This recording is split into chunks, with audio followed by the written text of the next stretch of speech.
గుంటూరు ప్రభుత్వ ఆసుపత్రిని ఆధునిక వైద్య సేవలు అందించే మల్టీ సూపర్ స్పెషాలిటీ హాస్పిటల్ గా తీర్చిదిద్దుతున్నామని కేంద్ర గ్రామీణాభివృద్ధి కమ్యూనికేషన్ శాఖల సహాయ మంత్రి డాక్టర్ పెమ్మసాని చంద్రశేఖర్ స్పష్టం చేశారు.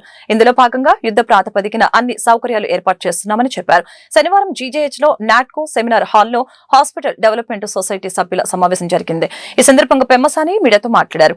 పేదల విశ్వాసం పొందేలా కార్పొరేషన్ కి ధీటుగా గుంటూరు ప్రభుత్వ వైద్యశాల వైద్యం అందిస్తుందని చెప్పారు. Natco centre cancer level 1 hospital గా అభివృద్ధి చెందుతుందని అన్నారు. గతంలో ఎన్నడూ లేని విధంగా జీజేహెచ్ సమగ్రంగా అభివృద్ధి చెందుతుందని చెప్పారు. ఈ కార్యక్రమంలో ఎమ్మెల్యేలు Mohammed Nazeer, Boorla Ramanjaneyulu, joint collector Bhargav Teja, GJH superintendent SSV Ramana, DMHO Vijayalakshmi పాల్గొన్నారు. అన్ని సౌకర్యాలు ఉండే విధంగా, ముఖ్యంగా పేదవాళ్ళకి ఉపయోగపడే విధంగా ఎక్కడెక్కడ ప్రాబ్లమ్స్ ఉన్నాయో అవన్నీ సాల్వ్ చేయడానికి హాస్పిటల్ డెవలప్మెంట్ కమిటీ సొసైటీ అని ఫామ్ చేశాం. అందరూ రెగ్యులర్గా ఎవ్రీ మంత్ వాళ్ళు మీట్ అవుతూ ఉంటారు. ఎవ్రీ క్వార్టర్కి ఒకసారి నేను కూడా కూర్చుంటూ ఉంటాను. దాదాపు చాలా ఇష్యూస్ అన్నీ రిజాల్వ్ చేసుకుంటూ వచ్చారు. ముఖ్యంగా ఈసారికి వచ్చేటప్పటికి ఈ శంకర విలాస్ బ్రిడ్జ్ వల్ల హాస్పిటల్ కాంపౌండ్ వాల్, ట్రాన్స్ఫార్మర్లు అవన్నీ స్విచ్ చేయాల్సి వస్తుంది. ఒక 80 లక్షలు ఖర్చు అవుతుంది. దానికి కోఆర్డినేషన్ మున్సిపాలిటీ నుంచి కావాలని అడిగారు. అదేవిధంగా ఒక 60 ఏసీలు కావాలని అడిగారు. అవి దాదాపుగా ఒక 30-40 ఆల్రెడీ ప్రొక్యూర్ చేశారు. ఇంకొక 20 కావాలంటూ ఉన్నారు.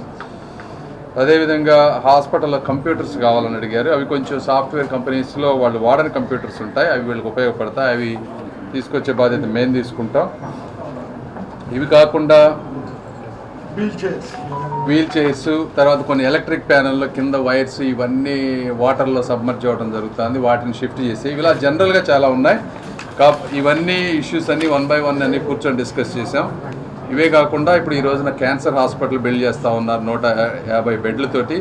అది వచ్చేటప్పటికి ఇంకొక 6 నుంచి 7 to 9 మంత్స్లో అది కంప్లీట్ చేస్తారంటున్నారు.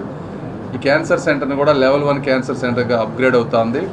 అదేవిధంగా ఫస్ట్ టైము మంచి పెట్ స్కాన్ ఇక్కడికి రాబోతూ ఉంది. అది ఒక 1.5 మంత్లో అది కూడా స్టార్ట్ అవుతుంది. దానికి కావాల్సిన టెక్నీషియన్స్ రిక్రూట్మెంటు వర్క్ చేస్తూ ఉన్నాం. అదేవిధంగా రామచంద్ర ప్రభు గారు, తులసి రామచంద్ర ప్రభు గారు ఇచ్చినటువంటి సర్వీస్ బ్లాక్, దానికి కావాల్సిన ఫైనల్ ప్లాన్స్ అన్నీ కూడా ఫైనలైజ్ అయిపోయినాయి.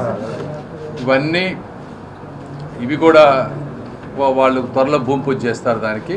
సో ఓవరాల్గా జనరల్ ఇష్యూస్ అన్నీ సాల్వ్ చేసాం. ఇంకా అక్కడక్కడ ప్రెస్లో వస్తున్నటువంటి బ్లడ్ బ్యాంకులు ఇష్యూస్ కానీ, మార్చరీలు పోస్ట్ మార్టం దగ్గర ఇష్యూస్ కానీ, అక్కడక్కడ ఉన్నటువంటి చిన్న చిన్న అవినీతి ఏమన్నా ఉంటే అవి కూడా కట్ చేస్తూ ఉన్నాం. ఏదేమైనప్పటికీ ఓవరాల్గా హాస్పిటల్ మీరు ఫీడ్బ్యాక్ తీసుకోండి, చాలా బెటర్ అవుతుంది. క్లీనినెస్ కానీ, ఫుడ్ దగ్గర నుంచి కానీ, ఫుడ్ కూడా బయట నుంచి ఎట్లా పడితే అట్లా తీసుకొచ్చి పెట్టడం, శానిటేషన్ ఇష్యూస్ ఉన్నాయి. సో బయట నుంచి ఫుడ్ అలౌ చేయకుండా, ఎందుకంటే లోకల్గా ఉన్న వాళ్ళే చక్కగా ఫుడ్ అంతా కూడా 100% సర్వ్ చేస్తున్నారు. కాబట్టి బయట వాళ్ళు వచ్చి ఇవ్వాల్సిన అవసరం లేదు. బయట ఎవరన్నా దాతలుండి అన్నదానం అట్లాంటివి చేయాలంటే దయచేసి మీరు పెట్టే డబ్బులు హాస్పిటల్ ఎక్విప్మెంట్కి కానీ, వీల్ చైర్స్కి కానీ ఇలాంటి వాటికి ఇస్తే మాకు హాస్పిటల్ క్లీన్గా ఉంటుంది. అదేవిధంగా నిజంగా హాస్పిటల్కి ఉపయోగపడుతుంది, పేదవారికి ఉపయోగపడుతుంది. లేదంటే మీరు బయట నుంచి తెచ్చేసి ఆ ఫుడ్ అట్లా పెడేసి తర్వాత దాన్ని క్లీన్ చేయకుండా అంతా